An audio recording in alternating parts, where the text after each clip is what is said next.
बिटिया, कुछ है क्या खाने को? दोपहर 3 बजे के आसपास रामेश्वर बाबू ने बहू के कमरे में आवाज़ लगाते हुए कहा, ये भी कोई वक्त है खाने का? और अभी 11 बजे दिया था ना दूध वाला दलिया, फिर अब 3 बजे हैं। जो रोटी सब्जी बनाई थी खत्म हो गई है।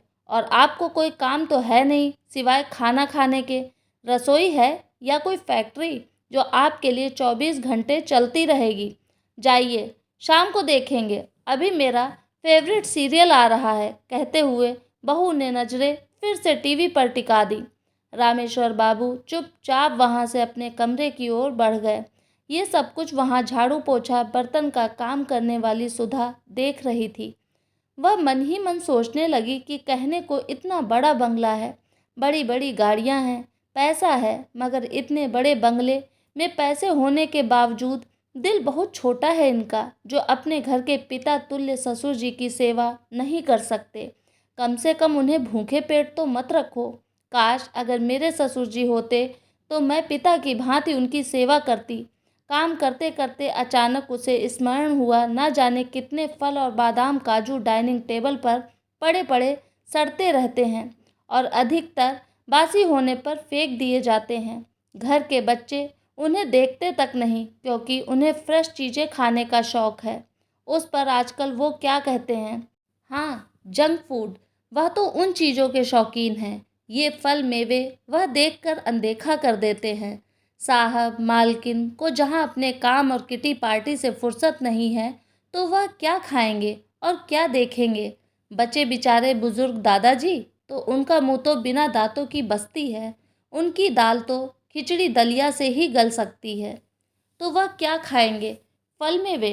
तभी कुछ सोचते हुए सुधा का चेहरा खिल उठा। उसने एक मुट्ठी मेवा सिलबट्टे पर पीसे और जरा से दूध में एक पके केले के साथ मसल कर बुजुर्ग रामेश्वर बाबू को पकड़ा दिए और बोली, बाबूजी, चुपचाप खा लीजिए, आपको भूख लगी है ना?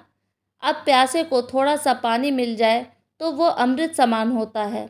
बुजुर्ग रामेश्वर बाबू भीगी हुई पलकों को साफ करते हुए तेजी से खाने लगे। उन्हें संतुष्टि से खाते हुए देखकर सुधा को भी संतुष्टि मिल रही थी। ऐसे में अब ये रोज का नियम हो गया। सुधा रोज ऐसे गरिष्ठ व्यंजन दोपहर में टीवी से चिपकी बहू की नज़र बचाकर बुजुर्ग रामेश्वर बाबू को दे देती। कभी आते जाते बच्चे देख लेते तो सोचते, दादाजी की आंखें कितनी कमज़ोर हो गई हैं, जो मम्मी की जगह काम वाली से न जाने क्या क्या मांग कर खाते रहते हैं। वहीं दूसरी ओर घर की बहू सोचकर खुश होती कि मेरी डांट डपट से बूढ़े बाबूजी काबू में रहते हैं। तो वहीं घर का बेटा पिताजी की सुधरती सेहत देखकर सोचता कि उसकी पत्नी अपने ससुर जी का भरपूर ख्याल रखती है। और घर की काम वाली सुधा सोचती है, उसकी तो नौकरी भी यही है और ज़िंदगी भी यही है। झाड़ू बर्तन करते करते जाने कब सांसें साथ छोड़ जाएं।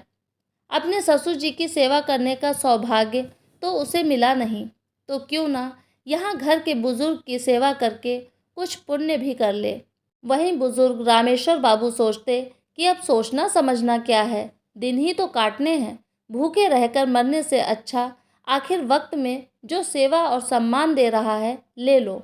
और वह अक्सर सुधा को आशीर्वाद देते हुए सोचते, अगले जन्म में भगवान मुझे अमीर बनाना चाहे मत बनाना, बस बेटी देना या बहू देना तो ऐसे सुलझे हुए संस्कारों वाली सुधा जैसी देना। दोस्तों, कहानी पसंद आई हो तो लाइक और शेयर करना ना भूलिएगा। चैनल पे नए हो तो सब्सक्राइब कीजिएगा मेरे चैनल को। धन्यवाद।